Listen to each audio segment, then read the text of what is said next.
Hey everybody, this is Jarhead Survivor. Today we're going to talk about building a fire. Now, I had a friend come up to me at work the other day and ask me, hey, can you do another video about how to start a fire? Which just kind of shows that not a lot of people are really comfortable doing that. So today's going to be a little bit more kind of a comprehensive look at starting fires. So as you probably have heard or seen before, there's three things that you need in order to start a fire. You need air, fuel, and some kind of combustion, a spark, light, or whatever. So, air is all around us, that's not a really big deal. Fuel, that's probably going to be the one that's going to get people when starting a fire. If you have a lighter, people will take a lighter and try and start a big stick, and it's just not going to work. So I'm going to show you how to use tinder, kindling, and then progress to wood. So that's going to be our progression. So let's go look and see if we can get some good tinder and kindling out in the wilderness. So typically I don't try to pick anything that's been laying up on the ground, but if you look here, this stuff here has been pretty dry. I can feel this is kind of damp. This will be all right. It's kind of a judgment call.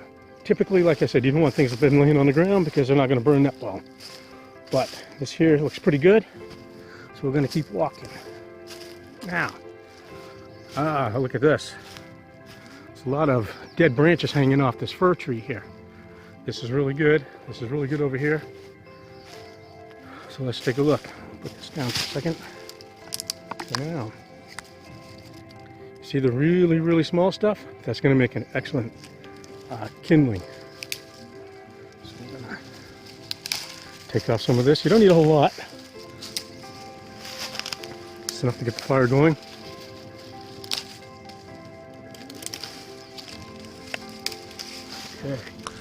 Okay, so we just went on a wilderness walk to show that there's all kinds of stuff in nature that you can actually use to start your fire with.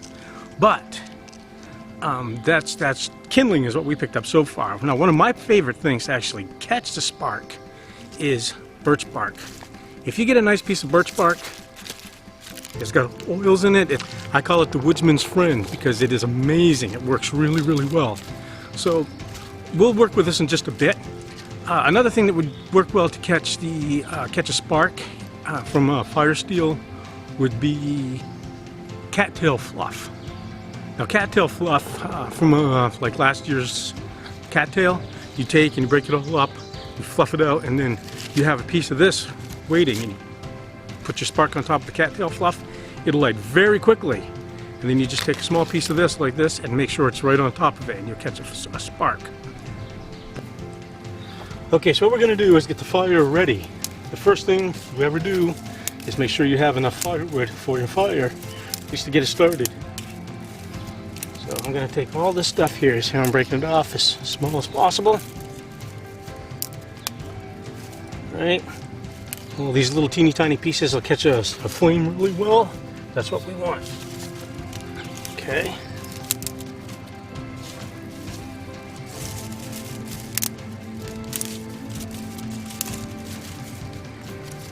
And this stuff here, these fir needles catch a spark really well, so I'm going to put those kind of on the bottom.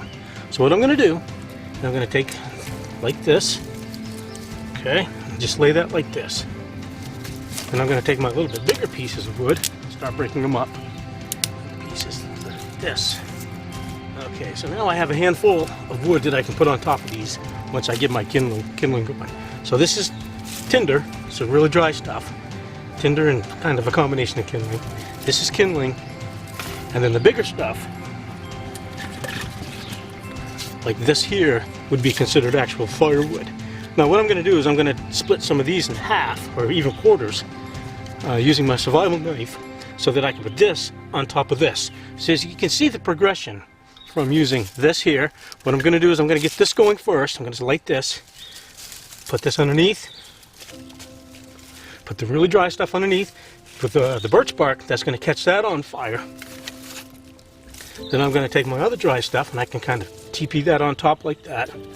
And I'm going to take this here, which I'm going to split with my knife like I said, and lay pieces on top of it at an angle like that so that the fire will really catch. Okay? So let's split a little wood. I don't know if you've ever done it with a knife before. I'll show you how to do that right now. Okay, so this is my Tops Bob survival knife. And what I'm going to do is I'm just going to take and try and split one of these pieces of wood here using the Baton Method. So you can see I'm setting it like this. I'm just setting it there, I'm not whacking it. Now I'm going to take this, just another piece of wood,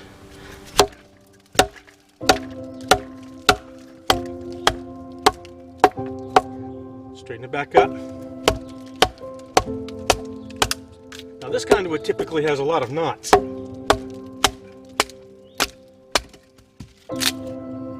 Making it harder to split. Hardwood actually is easier to split. Now all the stuff you get like this can be used to take and throw right on top of your fire. Got my fire right here. Okay. Take and split that again.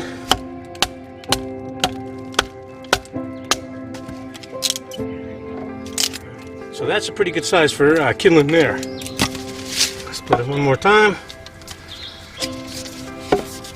It's kind of a judgment call when you're doing this. And don't be afraid to whack the piss out of it either. If your knife can't stand up to it, you need to know that now. So what I'm going to do is I'm going to take a piece of this birch bark now, and I'm going to process it so that I can use it to get the fire going. Now if you take your Firesteel and try and put a fire right directly on this, it's probably not going to work. But if you take a few steps to make sure that it's got as much surface area as necessary, probably be in a lot better shape. So what I'm going to do here is just take my birch bark. I'm going to start doing this to it. And what I'm doing is giving it surface area. I want a spark. Look real close right here. You can see that I'm tearing this area up. This is really good for catching sparks. Okay. So this here, there's not going to be much here to catch a spark because it's just flat. But here the sparks can get in there and ignite it. And with the oils in the birch bark, this will make it really easy to catch on fire. Okay. Now with your Firesteel, this is a Gobspark Firesteel that I've been using for a few years now. You can see I've got a few thousand lights on it. Okay, and if you just go to firesteel.com, I don't know if you can see that or not.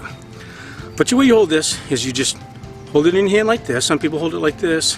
You can do it. I tend to hold it like this. You hold your striker at an angle like this. Okay, you don't want it up, you don't want it backwards, you want it kind of scrape down. And the idea is to bear down on it as hard as you can. You want a lot of pressure, and that's where you're going to get your spark. If you're doing this, you're not going to get much of a spark, okay? So then what you do is put it on the area that you just processed, and I'm going to put it right on there. I've got a little workbench I'm working on here, so that's going to work okay for me. And there we go. Okay? So now that I've got that going, I can take and put that right on there. I'm going to turn the camera to the fire pit. There. Okay. Now at this point, I just lift this up. All the stuff, all the preparations I've made are now going to come in handy. All right.